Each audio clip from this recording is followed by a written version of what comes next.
Mértola mergulha as suas raízes históricas bem fundo no tempo, numa idade difícil de precisar.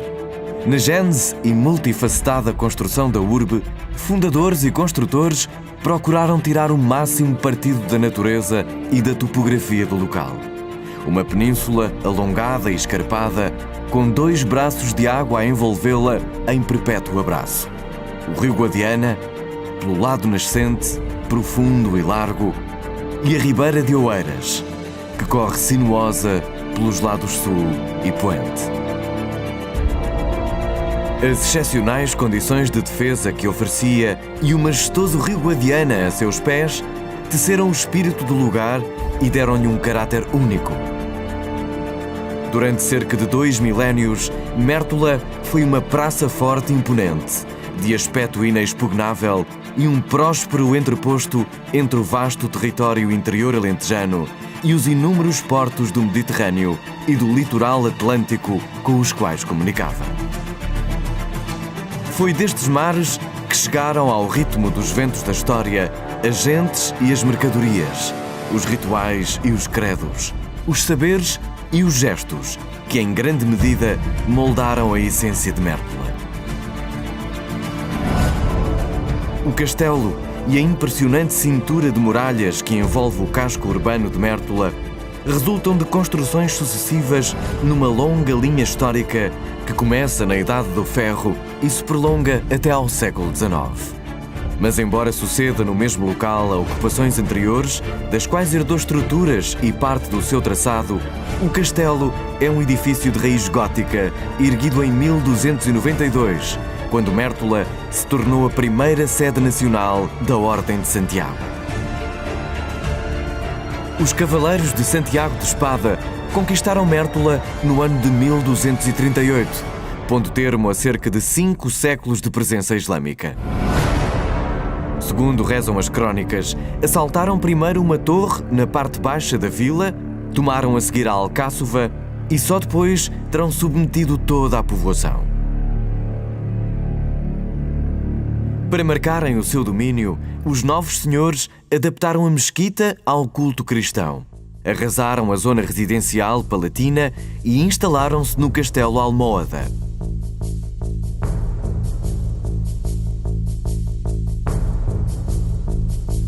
Em finais do século XIII, a realidade histórica era já outra. O reino tinha as suas fronteiras definidas e os possíveis inimigos que as podiam cobiçar moravam nos vizinhos reinos cristãos. Foi neste contexto e com o apoio político e diplomático do rei Dom Dinis e do Papa Nicolau IV que os Cavaleiros Portugueses de Santiago rompem a sua ligação à Ordem Internacional sediada em Castela e elegem o seu primeiro mestre no ano de 1292.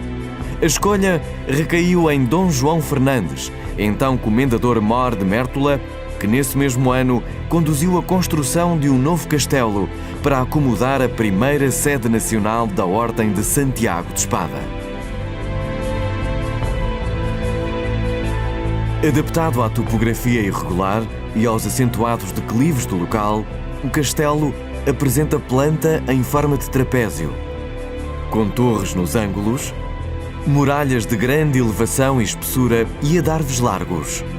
Soluções que garantiam sólidas condições de defesa num tempo em que a guerra se fazia com manobras de assalto e armas de arremesso, como as célebres bestas usadas pelos arqueiros. Num conjunto marcado pela robustez, destacava-se a Torre de Menagem, erguida em posição de canto para acentuar o seu papel vigilante e militar. Possuía 2 pisos, com o salão nobre coberto por uma elegante abóbada, que na época acolheu o primeiro mestre português de Santiago e depois alguns alcaides do castelo.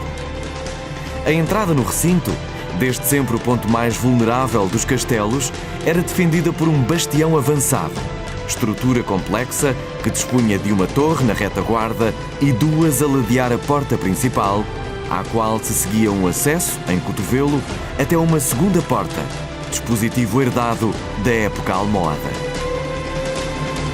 No quadrante sul, erguiam-se outras 2 torres de ângulo, A denominada Torre Carocha, sobre a falésia e por isso dotada de possantes contrafortes, que funcionou por diversas vezes de prisão, e a Torre do Alcaide Pequeno, voltada à vila e assente sobre um forte embasamento escalonado.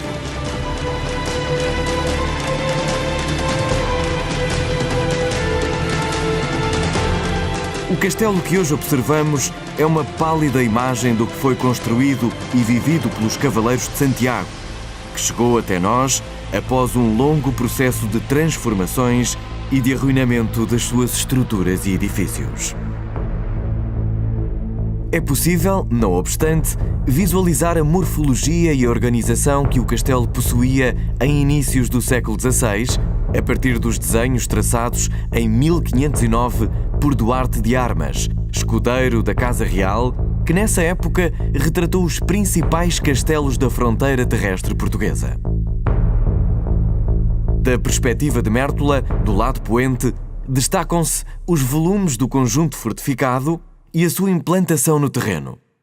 O baluarte, em posição rebaixada, acrescento feito em finais do século XV para receber a artilharia e reforçar a defesa nesse quadrante. A igreja matriz, que fora mesquita, mantendo-se ainda de pé o velho minarete. E já em ruínas, a Barbacã, construída em 1475. Do lado nascente, a perspectiva é visivelmente mais rica, com a representação da zona ribeirinha, das muralhas, do casario disposto em anfiteatro, do cruzeiro medieval, da igreja matriz que conservava os 5 telhados da velha mesquita e, no cume, o castelo e as suas torres, com a demenagem destacada e, ao centro, a imponente alcaidaria, erguida uma vintena de anos antes para a residência do alcaide.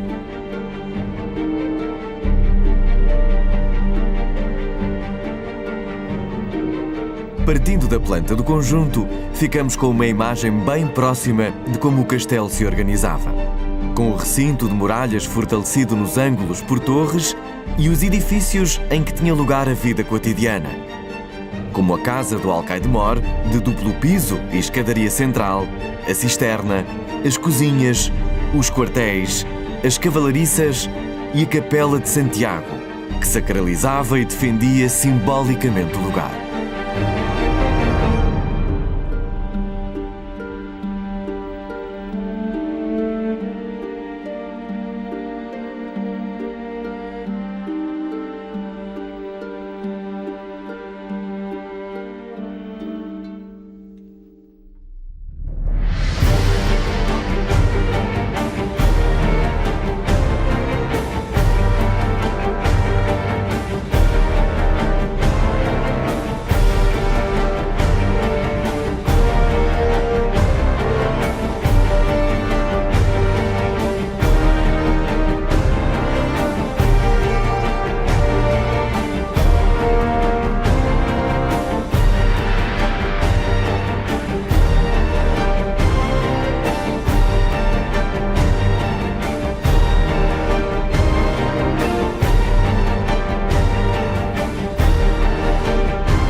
O castelo de Mértola, de inícios do século XVI, foi objeto de várias obras para melhorar a sua operacionalidade e eficácia.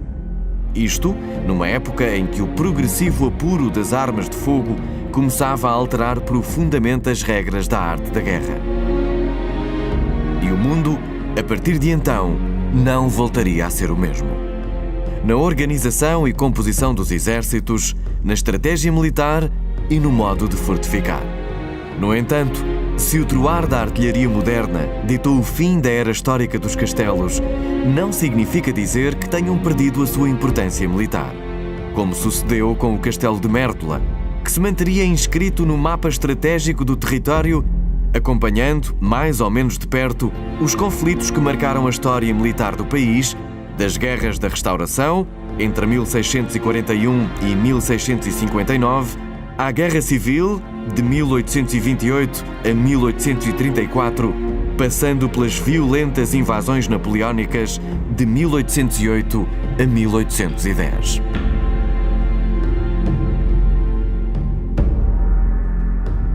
Até ao século XIX, o Castelo de Mértola continuou a servir um dos objetivos primordiais que ditara a sua existência: defender a posição estratégica de Mértola no acesso ao Guadiana, a estrada fluvial que desde sempre permitira a sua ágil comunicação com o litoral algarvio e os mares Mediterrâneo e Atlântico.